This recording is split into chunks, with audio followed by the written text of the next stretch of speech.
All right, good afternoon, everyone. Thank you so much for joining us today. We are here with our guest author, Jesus Limón Guzman, of our most recent blog, and I'm going to drop that link in the chat in case you have not seen the blog. And I am Summer Serpis, Assistant Director of CAP. I'll just be here kind of helping to monitor the chat, but we'll let Jesus run the show here. And this is recorded, so it will be, we'll actually embed the link right within the blog. So if you want to go back or share this with anyone, it will be within the blog itself. I'll be following up with an email after with a short evaluation survey, as well as the information about where to find the materials. So with that, I will hand it over to Jesus. Thank you, Summer. So welcome, everybody. My name is Jesus Limón. I'm an English faculty member at Sacramento City College. I'm incredibly flattered that you would show up to a conversation about some of my practices. So what I'm hoping to do today is, just share out a bunch of different things that I do in the classroom, and really kind of see if we can, spark a conversation, so we can talk about, some of the things I do, maybe some of the ways that you may be able to, borrow some, maybe not borrow the entire idea because it may or may not be, fitting for you to execute it, but, maybe sample it, remix it, use it in ways that make sense to you. So as I present today, I'm hoping that, within each slide, folks are able to ask questions, add some commentary. I think what we'll do so that we're able to move in a meaningful fashion is that we'll use the chat option, right? We'll have the chat open. So if you have questions, comments, input, feel free to use that. Or likewise, feel free to raise your hand so that we can call on you and do that. So that's what that's the kind of space I'm hoping to have, right? It's not like I want to be the only one speaking today. I'm kind of hoping that folks can jump in as well, and that we can have a lively discussion. And if we have some time towards the end, we might also be able to break it out into some smaller groups so that folks can have a conversation about what's being shared. So I'll begin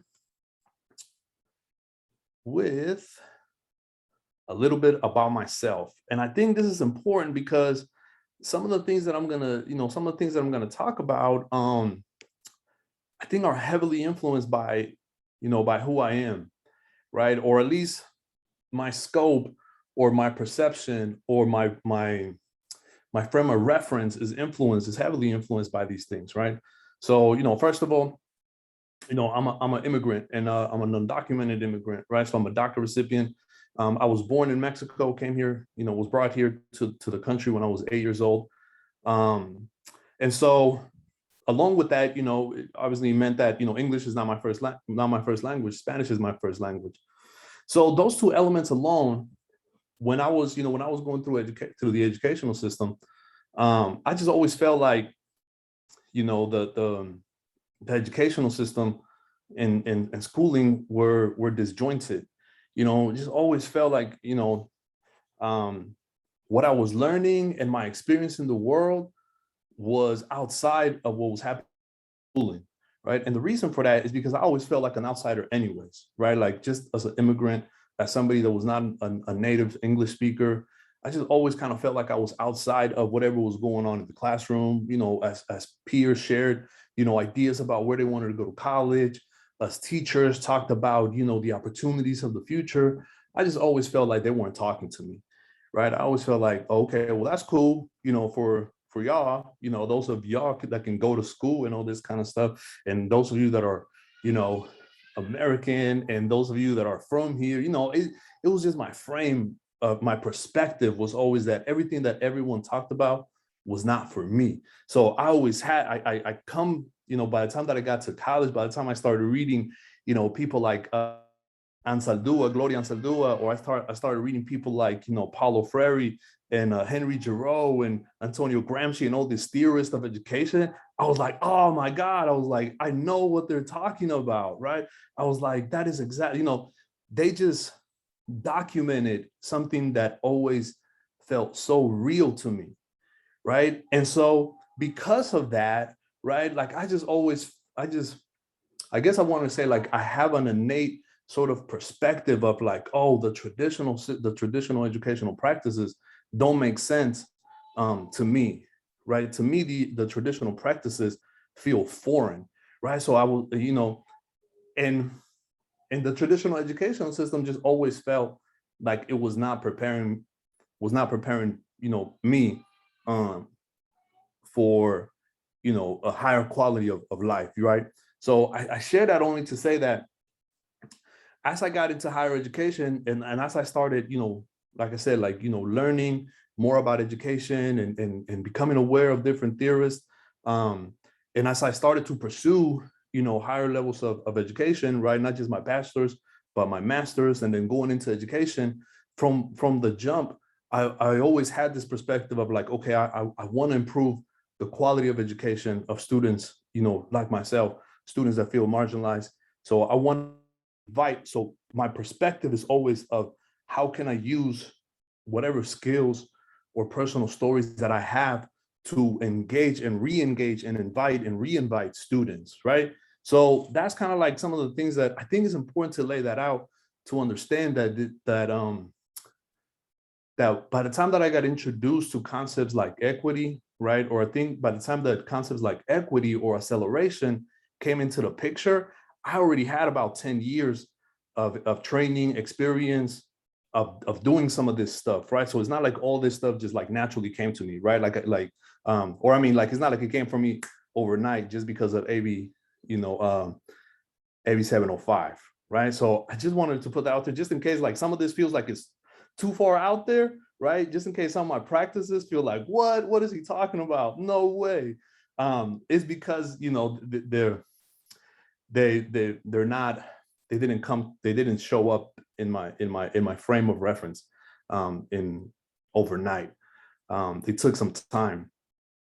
Again, like I said, probably about 10 years of measuring and figuring it out. So the first practice that I want to talk about in terms of like structuring some equity in our classroom, if I can get this to go. Oh, went all the way to the end. Oh no. Give me a second, everybody. Okay. So the first thing that I try to do in my classroom, right, as I try to structure this sort of experience, that's driven by equity, that's trying to engage students and build a sense of community, is, I try to do this within my first couple of weeks of activities, right? And I think that, there's lots of professional development on this already, right? About how to build, a friendly environment, a welcoming environment, right? But I figure out, I just kind of share, what I do within my classroom to try to do that, right? And the way that I see it, that's kind of like step one, right? Step one is to create a community or create an environment where folks are able to feel, invited and so on and so forth. And so I do, and I talk about a little bit about this in the blog. I do an activity that's called like a blue sky scenario. I ask students to think about the future, to think about, 10 years from now, 12 years from now, where you wish you could be, or what an ideal future would look like if you met every single goal, if everything was perfect and ideal, right? Like what would that future look like, right? So I get them to talk about that, or more recently, I've been playing with this other prompt about like, if you could create a tool or an app that will take care of an issue or a problem in your life, what would that app be? Or what would that tool look like? And so these kind of activities, they're really meant to just get students to start thinking, start sharing out ideas. But more than anything, at least my goal is that with these kind of activities, that there's an ability or there's a space created so that students are able to build community over the overlap of their ideal futures, and not so much, for them to talk about like the differences of their past, right? Of where they come from and the different communities that they come from, the different experiences that they've come from. I think that's valuable, but it's hard to build a community based on differences. I find it a lot easier to build community based on ideas of the future, right? So the idea feels like it's a lot more manageable, right? Like the dream of a future, right? Like if somebody says, oh, I want to have my own barbershop, or I'd like to own my own business, or I'd like to be a nurse, or I'd like to be this, like that helps students, at least in my experience and in my classroom, get a build a sense of community, quicker, at least right away. And so again, this is kind of like more intro, right? Or like, this is kind of like when I've participated in similar PD offerings, this feels like it's something that's very commonly talked about, right? Building community, talking about how we can interact with one another, how do we invite students into the classroom. But I do think that this is important to build that sort of foundation. So I figured I would talk about that. The other thing that I think is talked about as well in equity PD is around the variety, diversifying your reading list, right? Making sure that you have different type of authors. And I think I've always done this, again, sort of like more naturally, but not just in terms of authors, but I've always been intentional about different types of modalities, right? So bringing in different types of text, right? And so I've been guided by the questions that are here on the screen. What modalities create most accessible materials, right? Are there materials that exist across modalities, right? And when I say modalities, right, I'm talking about text versus audio versus visual, right? Like all these different things. And then is there content if I find something like really valuable, is there content across some modality that will support the materials of the original text, right? So to make this a little bit more practical, or to give an example of, or a more concrete example of what I mean when I say this, or to give an example of a tool that kind of like checks a lot of these boxes, seems kind of simple, is like using TED Talks, right? Like using the actual website, right? Like TED.com, using TED Talks, because they offer an audio version, a visual version, but then also the written text, right? So you could have the written text for annotating. You could have a visual version, in case students want to check out the text on their phone, or just listen to it, right? So that's really kind of like what I mean. And I think also TED does a really good job at inviting authors from all different kind of backgrounds, right? Not just diversity here within the United States, but more of a global diversity as well. So for me, when I'm thinking about inviting text into our classroom, especially in my writing classroom, TED is a great tool, right? But that's not the only one, right? Like I use other podcasts, and I find text that either articles that talk about something that was connected to the podcast, or if I find if I'm listening to something that's really interesting in the podcast, I'll just Google the podcast to see if there are other articles that have been already written around the podcast, right? Which I find that oftentimes there are, right? Like there's plenty of people out there producing content that goes along with audio. So that's something that that I do in my class, folks, is I try to think about not just the textbook, not just the article, not just the the traditional modes of learning. Does anybody else do anything like this? I feel like over the last couple of years, maybe a lot more people are engaging with this kind of practices. I start my my lit intro to lit class is called Survey of Resistance Literature, and we start out by reading the Declaration of Independence, and I send students to YouTube because there are so many videos of a wide variety of people reading the Declaration of Independence. There's one of like JFK reading the Declaration, but there's also like some funny ones where people are like dressed up in like the powdered wigs and stuff like that reading it, and lots of different famous people and stuff.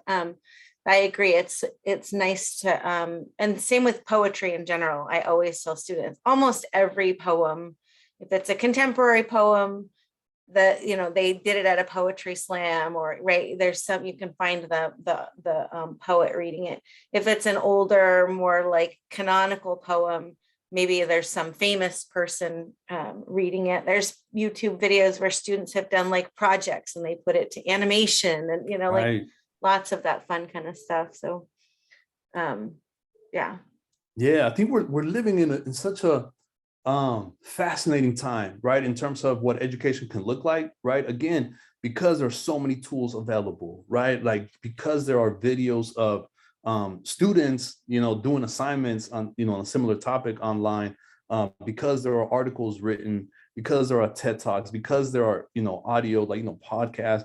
And I remember when I first like started talking about this with, with my colleagues on my campus, I could just look at the room and, I could just see the eyes just roll heavily to the back of folks' head, just like, oh my God, what is this guy talking about?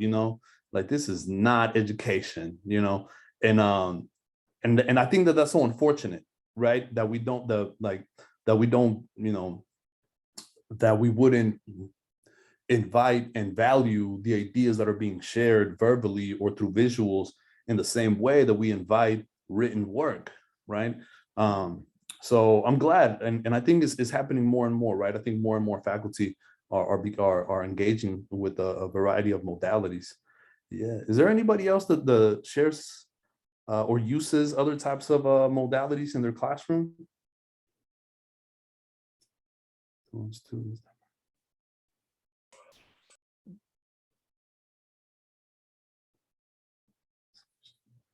Use graphic. Yeah. So I'm sorry, I'm just reading the chat here. Yeah, so there are I think that it's becoming more and more of a standard practice, right, to incorporate, various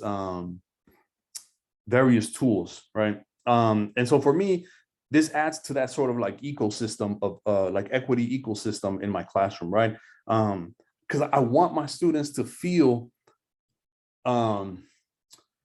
that they're a part of the experience, right? That we're tapping into something that they're already used to and familiar with, right? So when we start building that sense of community at the beginning, right, doing this blue sky scenario where we're thinking about the future, or whether it's using, YouTube clips or TED Talks, or whether it's a podcast, or whether it's, if I'm giving them, full, I hate to use the word permission, but sometimes it feels like that is what, it feels like that is the experience where, I say, hey, you can listen to your homework on the way to class, like if you're on the light rail, our public transportation system, if you're at home, doing some chores or doing some work in the backyard, or, if you learn,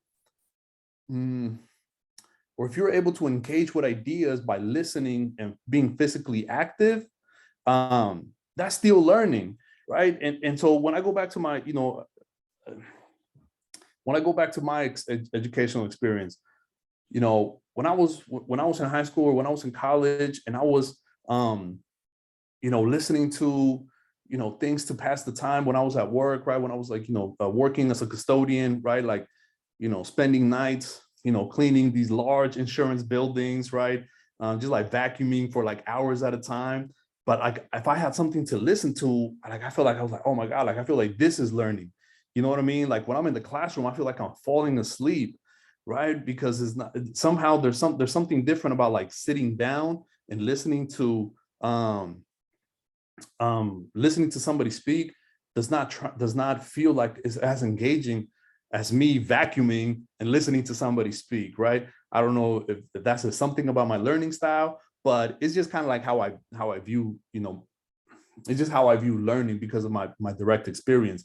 So I invite that in my classes, right? I say, that is also part of learning. Just make sure that you bring it to the class, right? Let's make sure that we integrate this in the production of materials that you're going to be doing in this class, right? So that to me is important, everybody. As I think about my class, and as I think about the impact that my class has on students, and when I think about, when I reflect on, why my students are staying in our class or are participating in their class. That is part of it. One, they're able to build a community right away. Two, the materials of the course are intentionally accessible in a variety of different ways, right? And then three, and this is like the kind of like what I talked more about in the article, was a switch that I made recently in the way that I asked students to submit their work. And more recently, especially during the lockdown, right? Like when we all went online, I was inspired by some of the work of my colleagues that were doing, something similar in chemistry. Well, one colleague in particularly actually, Dr. Devon Stewart, who had taken contract grading and adjusted his syllabus a little bit. It was like 10% of it. He used a contract for 10% of his syllabus, and what he did was, for students, if they wanted to get that last 10% of the points available, they had to contribute to the course in some fashion, right? To the collective empowerment of the entire class. So he talked about using this platform, and I forget, it was a different kind. It wasn't Canvas. He used another platform to invite students to ask questions, and invite peers to answer questions, and help each other, prepare for tests and for quizzes. And so, I was like, man, that's so fascinating, and it feels so simple. How can I incorporate it in my class? And the end result, as I talk about in the blog, is the submission of work through public discussion forums, right? So that's how I collect work from, I started doing it during that first semester that we went into lockdown, during the spring semester. Kept working on it, kept tweaking it during the fall and during the spring, and now I feel like I'm there. Like I feel like I'm never going back. I feel like I'm never going to just collect individual work. I think I've had what I think is success, and is doing what I always kind of wanted to do, which is it's a platform to submit work that allows people that are struggling with the assignment direct access, right, to models, right? So it's like an immediate invitation of how to do the work whenever the students need it, right? So, the way that I ask students to submit work is, I have a prompt, very traditional prompt, and I ask students to submit their work in this, like they would in the discussion forum. So they type their papers up in like a Google Doc or a Microsoft Word, and then they copy and paste it over to the discussion forum. And then that's how they submit. That's how they get credit for their first draft. And so the benefits that I've had from that is that students have been able to support one another without having direct contact with one another, right? Is their work that's having contact with one another, right? So the students that submit first, the students that have, that I'm assuming have more, expertise, right? Because they're submitting first, or that feel more comfortable with their skills, right? Those students are creating a model, right? A context appropriate model, right? For the kind of work that I'm expecting to see, right? So not only are they submitting their work, and their peers are able to see what their work looks like, I also, try to offer immediate feedback to the first 5 submissions, right? So like the first 5 essays that get submitted, as soon as they come in, right? Like, I check my Canvas periodically, and then at least once at the end of the day. And so if I see that there was a essay submitted, I try to offer feedback, as quickly as possible. And what I try to do with that feedback is I try to give, I try to highlight the strengths, and I try to highlight the areas of improvement. But as I mentioned in the article, I'm thinking about the students that submitted that work, but more importantly, I'm thinking about the students that are viewing that work that feel stuck, right? I'm thinking about the kind of, the student that's like, man, I don't even know how to start this. I have, just that general position of, I don't know how to start. I'm thinking about them, and I want them to see my feedback to that model, so that they have an idea of what it is that I'm actually expecting, right? Whether I value what they did or not, because that's always, I don't know if folks in, writing faculty have ever gotten this response from their peers where they say, especially within peer workshops, right? I used to get this a lot from students that would be like, I don't know if I can trust my peer. How do I know if they know what they're doing, right? So if they gave me feedback, how do I know if their feedback is going to be,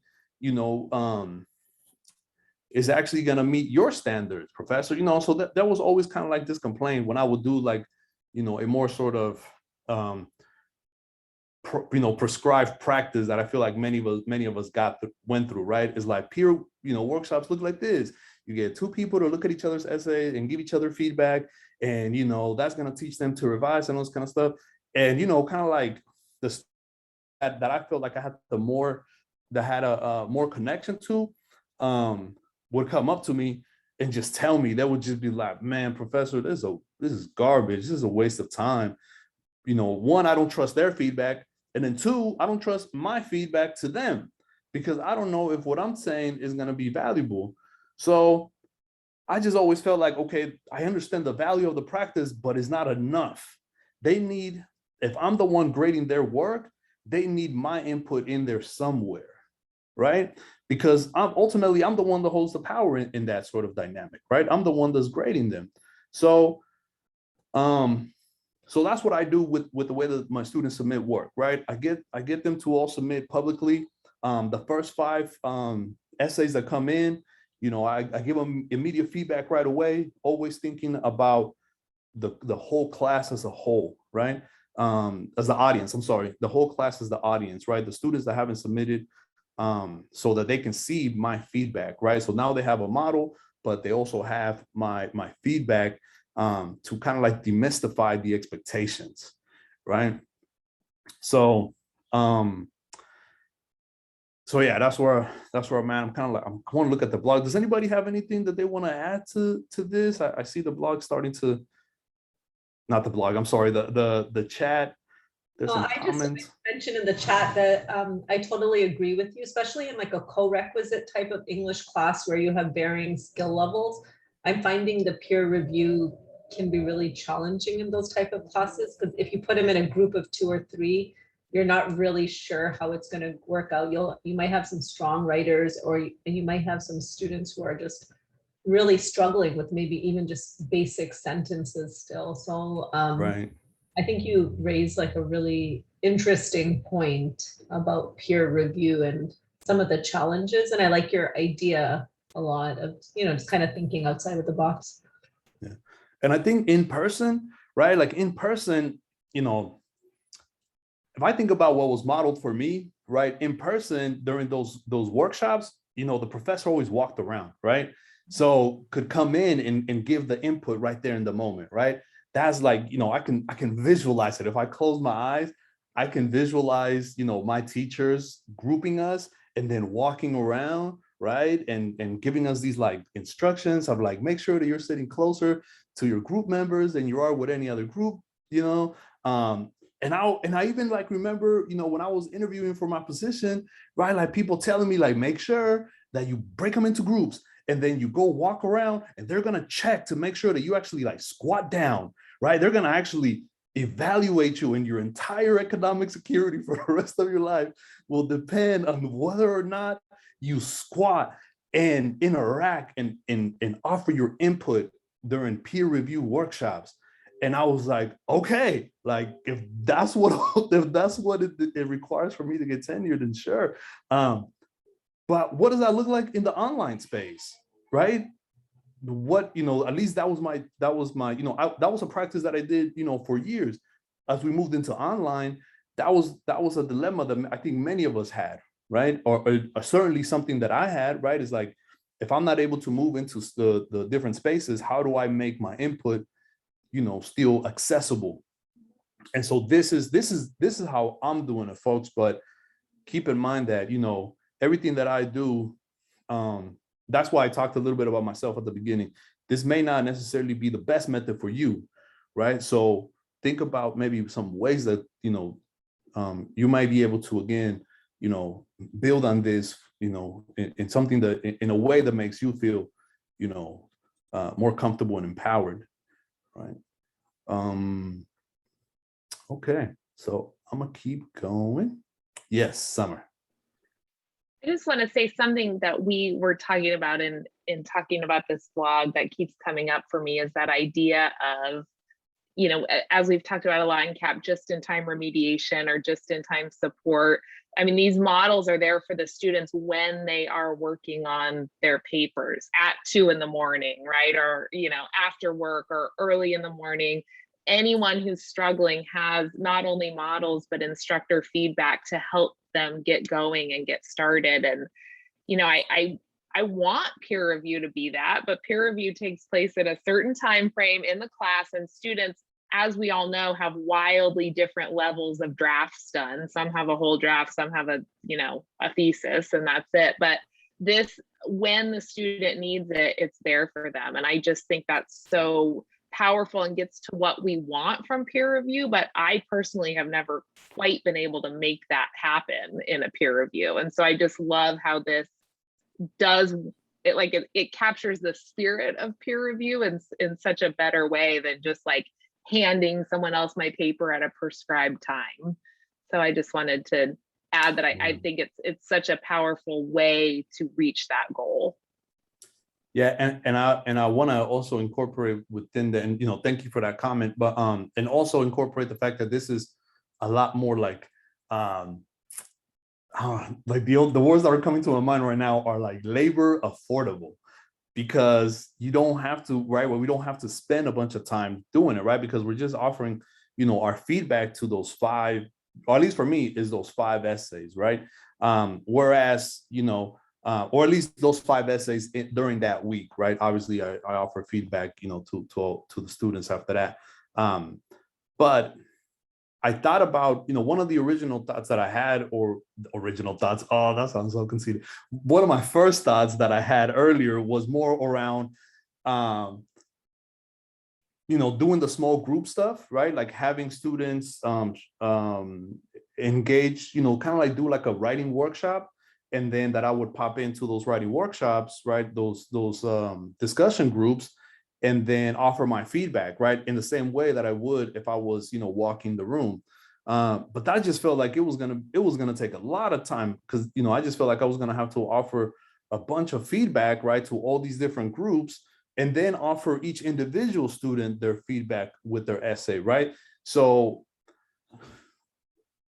it never even made it past the planning space, you know, the planning stage for me, because I just thought, I was like, oh my God, this, and I don't even know if they're going to value it, right? Like, it just felt like to me it was going to be a lot more labor intensive for myself without having the most, you know, return of an investment, you know? But with this has been, I think, what's worked because of that, right? Because students, whenever it is that they want that feedback, right, they have access to it. Or whenever it is that they're ready to look at those models, you know, they have access to, right? You know, we talked about it in terms of the time of day, right? Summer's comment was around the time of the day, but to me, even more valuable is what time during the semester, right? And that kind of like leads me into, you know, my next practice, which is I use portfolio style courses, right? And I do so intentionally. And by my portfolio in my class, right? Like the final drafts are evaluated at the end in a portfolio. And it's the portfolio itself is worth 50% of the grade, right? So it's half the grade, you know, half the grade is worth, it comes to them at the end of the semester. And what I do is I do this intentionally because I'm kind of anticipating that there are going to be students that throughout the semester will disengage, right? That you know, something else may happen in their life, and they may have, you know, they may have to you know, prioritize other elements of their life.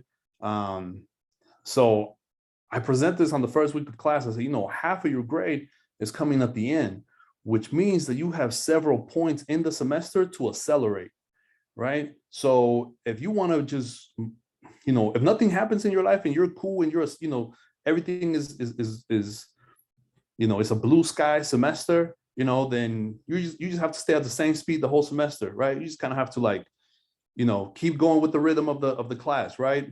Do something on Wednesdays, do something on Sundays, submit a draft, you're just, once you get used to the rhythm, you just have to hit cruise control, and then you can cruise through the whole semester at that speed, right? Once you find your groove.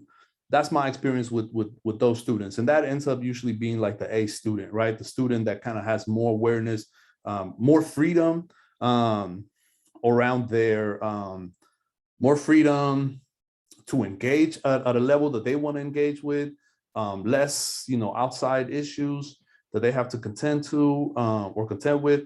So those students, I find like that they just get, they get to the rhythm, and they're actually, they're well trained in getting to that rhythm, right? Like they have a system that lets them get, right? These are like our quote unquote expert students, right? Like the students that have already got that know how to be students.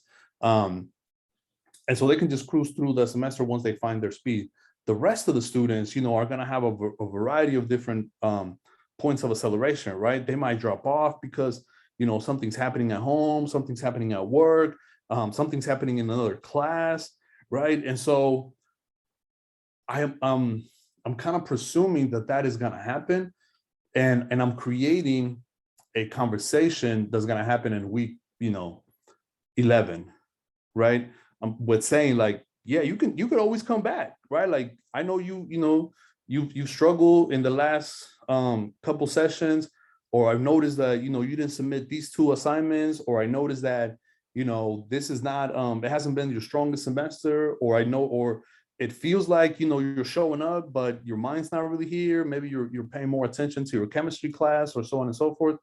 So there's always an opportunity for students in my class to accelerate at different points of the semester and either get caught up or finish strong, right? And so the reason why I bring this up, or the reason why I think this style of assessment is valuable, is because it pairs so well with the previous point that I was discussing, right? Which is the public submission of work. Because as Summer pointed out, if the student needs, access to models and feedback from the instructor at 2 a.m., they have access to it. But if they need access to that material in week 11, right, they still have access to it, right? So let's say that, they've something happened in their life, and, they weren't as engaged in weeks, 7 and 8. Right? But they're back, and around week 11, they're ready to re-engage. Well, there's an onboarding ramp that's accessible and available for them, right? And so that's something that I've noticed has helped out tremendously, is being prepared, being thoughtful, mindful, intentional about having those on-ramps, right? For students that are ready to engage again, right? And it's not just as simple as, saying you can make up missed work, right? Because there's a reason why they missed that work the first time, right? So simply adding more time, I don't think is the solution, right? There has to be something beyond that, right? So that's been my practice, folks. Has been, creating this, like I said, this space, this experience where students have multiple points of acceleration in the semester, where students have the opportunity to have this sort of like peak and valley type of roller coaster, where other students have the ability to have just a cruise control experience.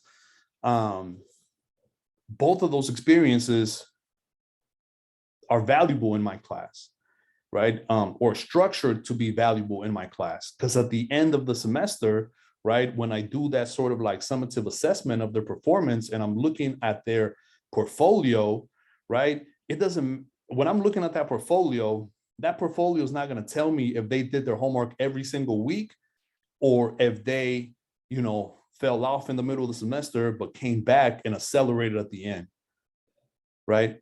The quality of the work is going to be, available regardless of their experience in the semester, right? And so that's something that, I'm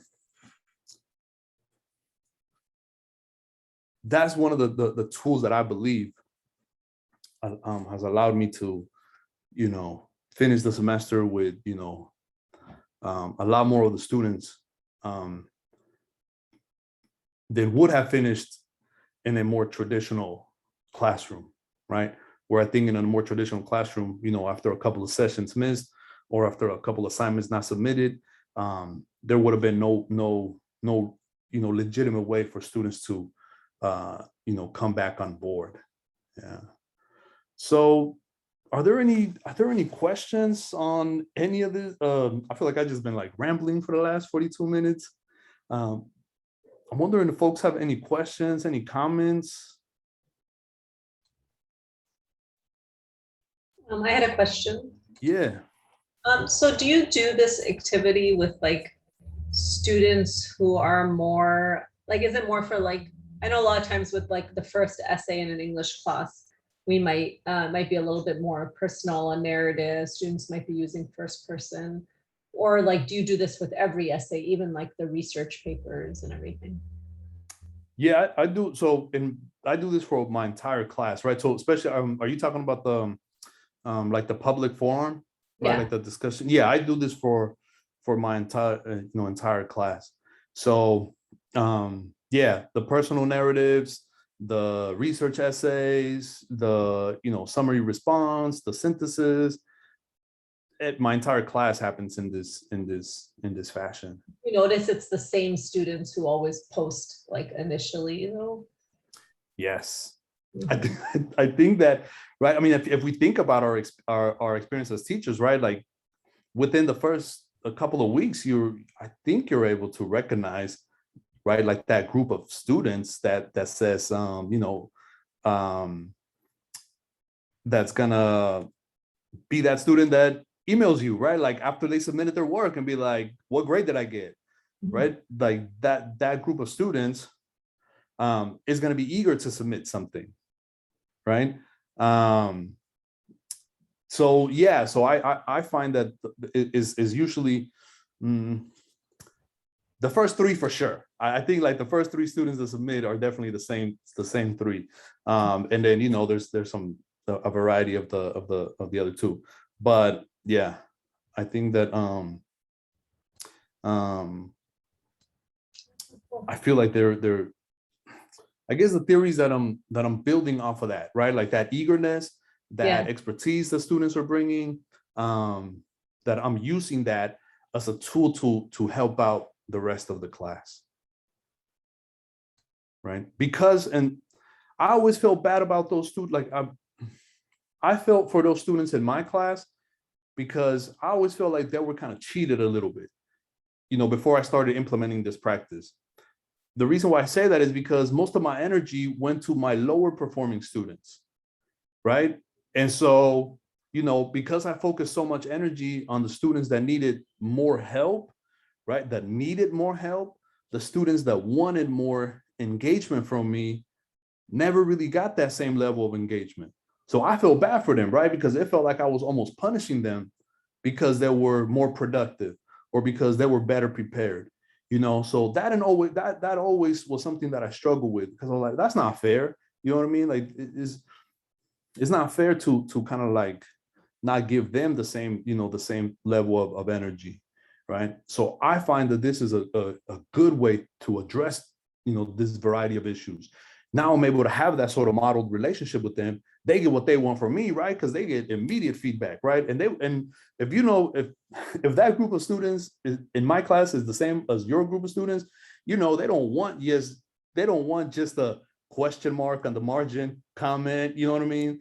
They want a full-blown narrative, right? They're like, I want to know what you thought about my essay, and I want to know what the strengths are. How can I fix it? Right? They're eager for that kind of feedback.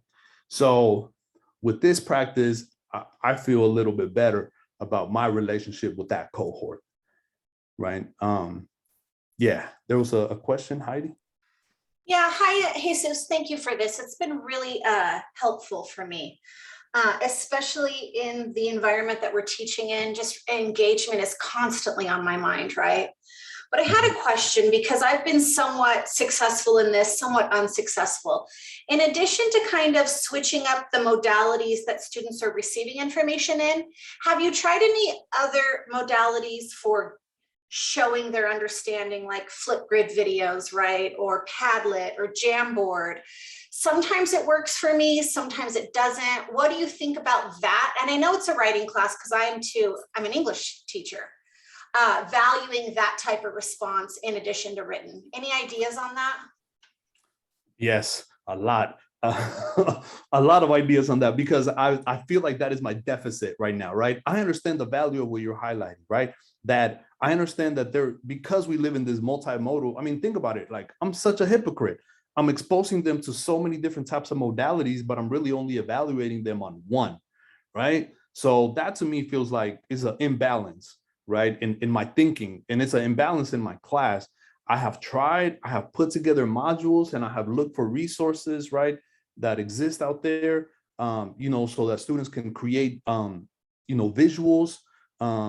There's a bunch of tools out there that are like AI driven that'll take a written outline and turn it into a visual, a video. There's there's a wide variety of tools that the students are able to exercise. I think that my inability to effectively execute that, I think, has to do with my limited professional development in that area, right? So because my training has been mostly on like helping students develop essays, like I don't really know. And by the way, like during this year, I took a bunch of courses, right, on like integrating internet tools.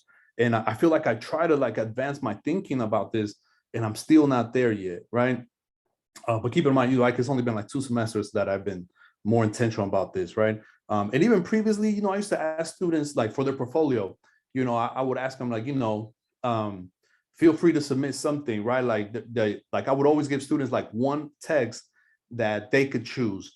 And there was some creativity, right? Like I would have students that would submit like a mix CD, right? And they would say like, okay, this mix CD, this is like mixtape or whatever, like encompasses what I experienced in your class. And they were like, present the music, and they would, some of the students would actually like record a message before each song. And it was like an actual CD. So that's how long ago that practice, I was trying to implement that practice, right?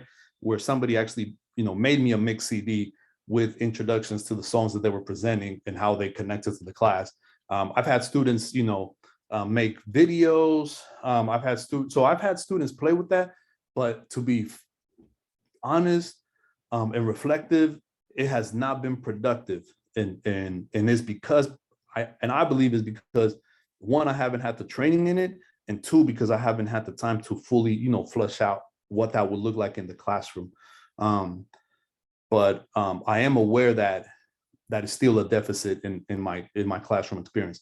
And then the other part about that also makes me hesitant, or that has slowed me down, is that a lot of students there's still a tech literacy issue that we don't really talk about too much, right? That there are students that, like, even if I introduce them to these like web-based tools, they're just not that like savvy, right? Like they don't have that level of tech savviness to engage with these kind of things, right? Not all students. I'm not saying that about all students, but that's been an issue, at least, and more often than not in the community college space, right? The tech literacy, there's still a gap there. I don't know if does that answer your question, Heidi? Absolutely. I really appreciate how self-reflective you are. It's kind of just really cool to see it happening in person, Yeah. Yes, absolutely. And I've had very similar experiences as well, but I see the value in honoring some of my students' ability to articulate in a beautiful way and be vulnerable and honest and reflective in their responses. So I'm trying to balance that too more, which is where my question came out of, right? Yeah. But yes, it was wonderful. Thank you.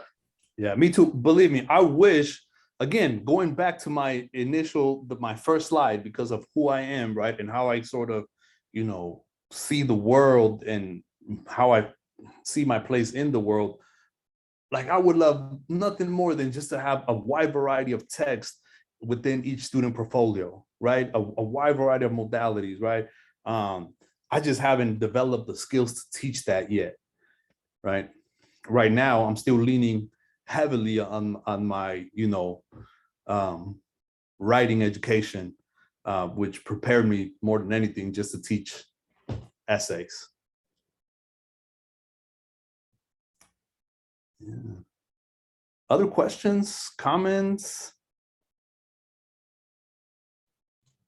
I was just going to mention, I really like the idea, because I think sometimes as an instructor, we give students a prompt and we just assume it's so clear what we're looking for. But sometimes it isn't clear for students. And I'm sure it's very helpful for your students to see like those models of like, okay, this is my teacher saying this works. So that means like, so I really like the idea. Sometimes I'm like, oh, should I like write my own sample essay and post it or something? But this like, saves instructor work where you have students who are great writers modeling for the rest of the class. Yeah, and that's actually something, I recently joined the Writing Equity and Inclusion Project, which is the statewide, project from folks in the UC, CSU, community college, and private sector. And so one of the things that we're working on is what you just highlighted, just how much coded language and implicit expectations are a part of the educational experience, right? And so we think that our language is already clear, right? That our prompts are clear. And unfortunately, I think what you're highlighting is true, is that it may not always be, it may be, the language may be visible, right? But the intention of what we mean is not fully accessible. So there's a disconnect between the transaction, right? Like between like what we put out and how it's being received, and then how students respond to that, right? So yeah, I think this kind of like helps get rid of that, right?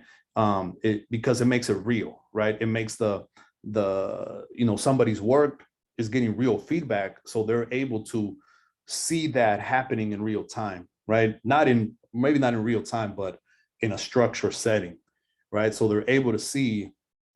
It's almost, to me, the equivalent of like, if you're learning a new skill and somebody shows you how to do it, right? And then you see them show somebody else how to do it, and then they correct them. It's like now you have, a variety of different ways of like seeing that skill be practiced, which could then help you, when you're ready to do it on your own, it helps you, be less hesitant or less insecure.